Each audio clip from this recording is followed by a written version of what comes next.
City న్యూస్కు స్వాగతం. నగరంలోని వివిధ కళాశాలల్లో ఇంటర్మీడియట్ థియరీ ఎగ్జామ్స్ ప్రారంభమయ్యాయి.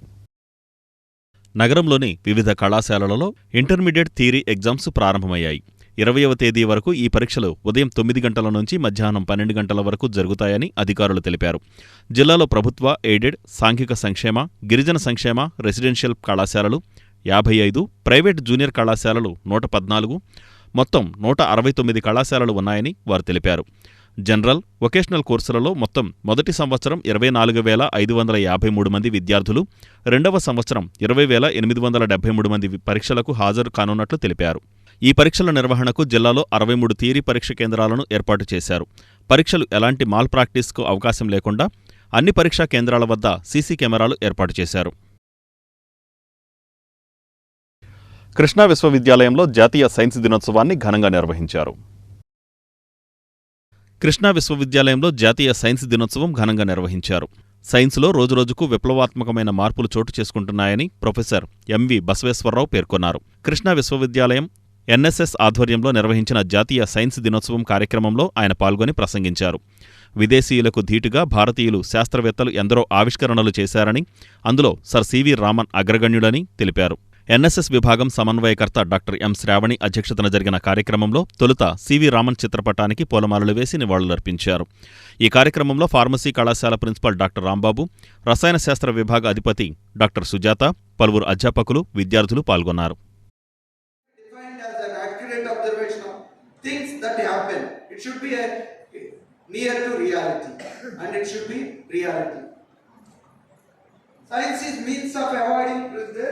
In solving problems with reasoning.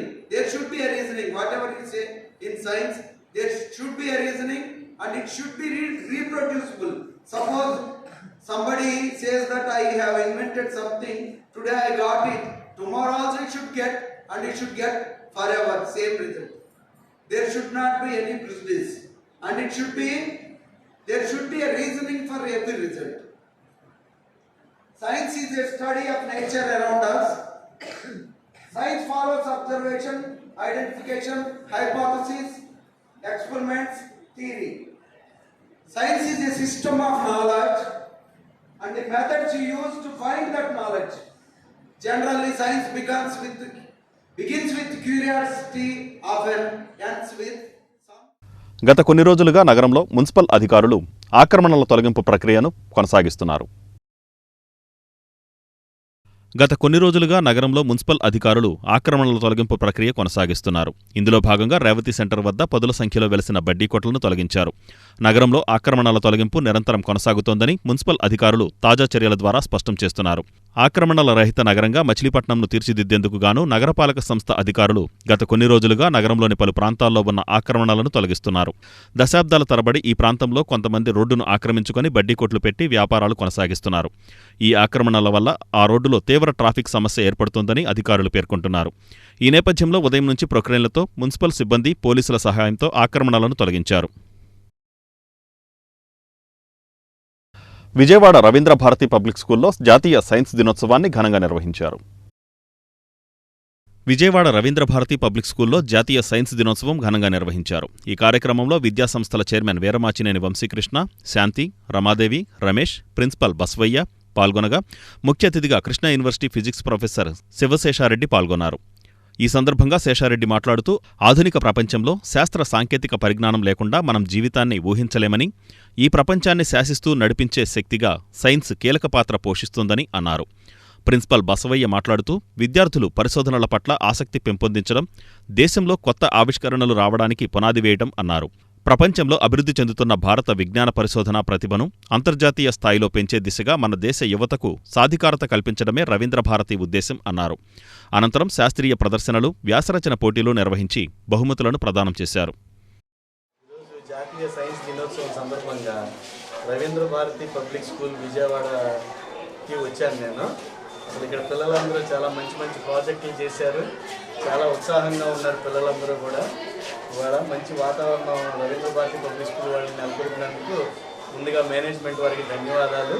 అలాగే ఎంతో చక్కగా పేరెంట్స్ వాళ్ళ పిల్లలతో కూడా మంచి మంచి ప్రాజెక్టులు చేయించి పంపించినందుకు కూడా పేరెంట్స్కి కూడా ధన్యవాదాలు. పిల్లలు కూడా చాలా ఉత్సాహంగా చేస్తున్నారు. చాలా బాగున్నాయి. రకరకాలైనటువంటి ప్రాజెక్ట్స్ అందరికీ ఫ్యూచర్లో ఉపయోగపడే విధంగా కూడా ఉన్నాయి. పిల్లలందరికీ కూడా ఇందులో ప్రతి ఒక్క విద్యార్థి కూడా ఉత్సాహంగా ఉల్లాసంగా విద్యార్థులు అందరూ కూడా ప్రాజెక్టులను తయారు చేసుకొచ్చి ఇక్కడ ప్రదర్శించడం జరుగుతుంది. చాలామంది పేరెంట్స్ కూడా వచ్చారు. ఈరోజు ముఖ్య అతిథిగా కృష్ణా యూనివర్సిటీ నుంచి అసిస్టెంట్ ప్రొఫెసర్ శివశంకర్ శేషారెడ్డి గారు కూడా వచ్చి పిల్లలందరూ ఆశీర్వదించడం జరిగింది. ముందు మా రవీంద్ర భారతి స్కూల్ ఎప్పుడు కూడా విద్యార్థుల్ని ఇన్నోవేటివ్గా ఆలోచించడం కానీ విద్యార్థులందరినీ కూడా ఒక ప్రతిభావంతులుగా తీర్చిదిద్దడంలో ఎప్పుడు కూడా ముందు ఉంటుందని చెప్పడంలో మేము ఎప్పుడు కూడా సంతోషిస్తాము. అలాగే చంద్రయాన్ 3లో కూడా విద్యార్థులు మా పూర్వ విద్యార్థులే అందులో ఉన్నారని చెప్పడానికి మేము పెడనలో ఇంటర్మీడియట్ పరీక్షలు ప్రశాంతంగా ప్రారంభమయ్యాయి. పెడనలోని శ్రీ బొడ్డు నాగయ్య ప్రభుత్వ జూనియర్ కళాశాలతో పాటు విజయానంద జూనియర్ కళాశాలలో పరీక్ష కేంద్రాలను ఏర్పాటు చేశారు. నాగయ్య ప్రభుత్వ జూనియర్ కళాశాల, విజయానంద కళాశాల, బల్లిపర్రు గురుకుల పాఠశాల, చెన్నూరు జిల్లా పరిషత్, గూడూరు మండలం మల్లవోలు జిల్లా పరిషత్ ప్రత్యేక అవసరాలు గల పిల్లలకు ఈ కేంద్రాలలో పరీక్షలు నిర్వహిస్తున్నారు. ఈ 2 కేంద్రాలలో మొదటి సంవత్సరం విద్యార్థులు 361 మంది, మార్చి 3వ తేదీ నుంచి ద్వితీయ సంవత్సరం విద్యార్థులు 236 మంది పరీక్షలు రాయనున్నారు. ఆయా పరీక్షా కేంద్రాలలో డిపార్ట్మెంట్ అధికారులను, చీఫ్ సూపరింటెండెంట్ల పర్యవేక్షణలో పరీక్షలు నిర్వహించనున్నారు. ఆయా పరీక్షా కేంద్రాల వద్ద 144 సెక్షన్ను అమలు చేస్తున్నారు. జిరాక్స్ సెంటర్లను మూసివేశారు. ఆయా పరీక్షా కేంద్రాల వద్దకు వైద్య సిబ్బంది ఆలస్యంగా చేరుకోవడం విశేషం. బెరాకా మినిస్ట్రీస్ సేవలు చిరస్మరణీయమని టీడీపీ సీనియర్ నాయకుడు గొర్రెపాటి గోపీచంద్ అన్నారు.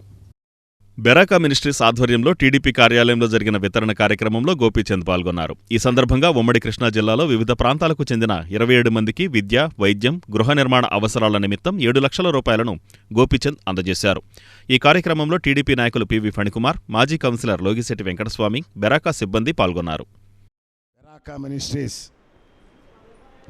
మా కిరణపాలు పెద్ద ఎత్తున ఆది నుంచి కూడా పేదలకు, నిర్భాగ్యులకు అండగా ఉంటూ ఎన్నో సేవా కార్యక్రమాలు మన బందర్ నుంచి నిర్వహిస్తున్నందుకు కిరణపాల్ దంపతులకు వాళ్ళందరికీ కూడా అభినందనలు తెలియజేస్తూ, ముఖ్యంగా విద్య కొరకు ఈ రోజున 19 మంది విద్యార్థులకు, మరి అదేవిధంగా టోటల్ 7,09,212 రూపాయలను టోటల్ బెనిఫిషరీస్ 27 మంది ఈ రోజున మరి ఈ కార్యక్రమానికి నా చేతుల మీదుగా మరి ఇప్పించడం నా అదృష్టం. యాక్చువల్గా కొల్లు రవీంద్ర గారు చేతుల మీదుగా జరగాలని అతని ఆకాంక్ష. ఆయన అర్జెంట్ మీటింగ్ ఉండి విజయవాడ వెళ్ళిపోవడంతో నన్ను అడిగాడు. మరి ఈ రోజున ఇంతమంది పేద విద్యార్థులకి ఈ సౌకర్యం కలగజేసినందుకు బెరాకా అధినేతకు మరొక్కసారి ధన్యవాదాలు తెలుసుకుంటూ, మాధవీలత 25,000 రూపాయలు, బీటెక్ సెకండ్ ఇయర్, కెంపు 25,000, బీఎస్సీ నర్సింగ్. మినిస్ట్రీస్ అధినేత కిరణ్ పాల్ గారు 10 మందికి సాయం చేయాలి, మానవ సేవతో జీవితాన్ని స్మార్తం చేసుకోవాలనే ఉద్దేశంతో కుల మతాలకు అతీతంగా అతను ఏ కులం ఏ మతం అనేది కూడా చూడకుండా మరి చదువుకునే వారికి చదువుకి, అలాగే అనారోగ్యంతో ఉండే వాళ్ళకి అనారోగ్యంతో బాధపడే వాళ్ళని వారి స్థితిగతుల్ని ఆయనే స్వయంగా పరిశీలించి వాళ్ళ స్టాఫ్తో ఇంటికి వెళ్ళి పరిశీలించి ఆయన సేవా గుణంతో ఈ సొమ్ముని అందజేస్తున్నారు. మేమందరం కూడా వారికి తెలుగుదేశం పార్టీ తరఫున మంత్రివర్యులు కొల్లు రవీంద్ర గారికి వారికి కూడా మేము కృతజ్ఞతలు ధన్యవాదాలు తెలియజేస్తున్నాం. ఎందుకంటే నేను 2 రోజుల కిందటే మా వార్డులో ఒక చిన్న పిల్ల అనారోగ్యంతో బాధపడుతుంది కిరణ్ పాల్ గారు అంటే మరి ఇమీడియట్గా ఆయన స్పందించి వాళ్ళ స్టాఫ్ని దగ్గరికి వెళ్ళమని చెప్పి అక్కడ పరిశీలించి 9,000 రూపాయలు ఇవాళ మా డివిజన్కి మరి వాళ్ళకి అనారోగ్యంతో బాధపడుతున్న ఆ చిన్నపిల్లకి అందజేశారు. మరి ఇవాళ అంతటి సేవ చేస్తూ ఇవాళ మరి తెలుగుదేశం పార్టీ కార్యాలయంలో కొల్లు రవీంద్ర గారి సహకారం సూచనలతో 19 మందికి విద్యారంగానికి కావాల్సిన సదుపాయాలకి నిమిత్తం, అలాగే ఆరోగ్య నిమిత్తం కానీ, అలాగే గృహ నిర్మాణం కొరకు అడిగిన అర్జీల ప్రకారం కానీ అన్ని విధాలుగా ఆర్థిక సహాయం అందిస్తూ, గతంలో కూడా ఎన్నో రకాలుగా అంటే చిన్న చిన్న చిరు వ్యాపారస్తులు చేసేవాళ్ళకి కానీ, అలాగే వైద్య నిమిత్తం కానీ, మొన్న మధ్యలో మనకి గవర్నమెంట్ హాస్పిటల్ ముందు ఇల్లు కాలిపోయేది, షాప్ కాలిపోతే కూడా దానికి కూడా నేనున్నానని కదా ముందుకొచ్చి పాపం ఆయన కూడా చాలా సాయం చేస్తాకి ముందుకొచ్చారు. అది కానీ అనేక రకాలుగా బెరాకా సమస్య అంటే మచిలీపట్నంలో ఏ సమస్య చేయని విధంగా బెరాకా సమస్య ఇప్పుడు కాదు, దాదాపు గత 20 సంవత్సరాల నుంచి ఈ సత్యనారాయణ గారు వాళ్ళ తండ్రి గారైన సత్యనారాయణ గారి కారణం నుంచి అంటే వదలకోకుండా ఈ సమస్య కార్యక్రమం ఏదైతే ఉందో అన్నీ కూడా అప్పటి నుంచి ఈ రోజు వరకు చేపడుతూ మచిలీపట్నంలో ఏ సమస్య అంటే ఫౌండేషన్ తరఫున నారాయణ ఈ టెక్నో స్కూల్లో నిర్వహించిన సైన్స్ ఫెయిర్ను డాక్టర్ జేవీబీ శంకర్ ప్రారంభించారు. జాతీయ వైజ్ఞానిక దినోత్సవం సందర్భంగా ఏర్పాటు చేసిన నారాయణ ఈ టెక్నో స్కూల్లో సైన్స్ ఫెయిర్ను ప్రముఖ వైద్యులు జేవీబీ శంకర్ ప్రారంభించారు. ఈ కార్యక్రమానికి నారాయణ విద్యాసంస్థ R&D సింహాద్రి విశిష్ట అతిథిగా హాజరు కాగా zonal coordinator CH Veeranjaneyulu, eChamps zonal coordinator Leoni, principal CH Satyaveni, academic dean KN Sambasivarao, KS Sambasivarao, AO V Ravikumar, eChamps incharge M Divyavani, eKids incharge D Chandana, olympiad incharge V మేఘన, విద్యార్థులు, టీచర్స్, పేరెంట్స్ పాల్గొన్నారు. All the students are giving very explanation how to we live, where to we live, how to get different modes of transport, cleanliness, water purification, scientific exam, water purification, plants, society, how to we live, where to we live, how to maintain in the houses, everything explained. Very thank you all. ఈరోజు ఇక్కడ science expo చేయడం జరిగింది. దీని ముఖ్యంగా Narayana system అనేది academic కరికులంతో పాటు స్టూడెంట్ని all round development చేయడం కోసం స్పోర్ట్స్ పరంగా తీసుకుంటే ఎన్పిఎల్ ప్రోగ్రామ్స్ అని, ఆడిటర్ పరంగా తీసుకుంటే మాస్టర్ ఆడిటర్ కంటెస్ట్ ప్రోగ్రామ్స్ కానీ, ఇలా సైన్స్ పరంగా తీసుకుంటే సైన్స్ ఎక్స్పో, ఇట్లా ప్రతి స్టూడెంట్ని ఆల్రౌండర్ డెవలప్మెంట్ తీసుకునేటట్టుగా మేనేజ్మెంట్ ఇటువంటి ప్రోగ్రామ్స్ కండక్ట్ చేస్తూ ఉంది. ప్రతి స్టూడెంట్ కూడా వాళ్ళ యొక్క సబ్జెక్ట్ డెవలప్మెంట్తో పాటు మన సరౌండింగ్స్లో ఏం జరుగుతుంది ఏంటి కూడా చెక్ చేసుకునేటట్టుగా అన్ని విభాగాల్లో కూడా మేనేజ్మెంట్ రకరకాల ప్రోగ్రామ్స్ పెట్టి వాళ్ళని కొత్తగా ఇన్నోవేటివ్గా స్ట్రెంథెన్ అయ్యేటట్టుగా చేస్తాం. Who discovered scattering of light in physics. So for this he awarded Nobel Prize. So basing on that, February 28th every year we celebrate National Science Day. Today we conducted National Science Fair in Narayana Techno School. Right from first class to 9th class, children participated with many projects, right from environment, disaster management, science and technology, computer education. In various aspects, children prepared wonderful models. Working models are there, non-working models are there. Basing on these models, children are giving wonderful messages to the public. So with this, Narayana E-Techno School programs giving to the message to society, not only academic. ఈ వార్తలు ఇంతటితో సమాప్తం. నమస్కారం.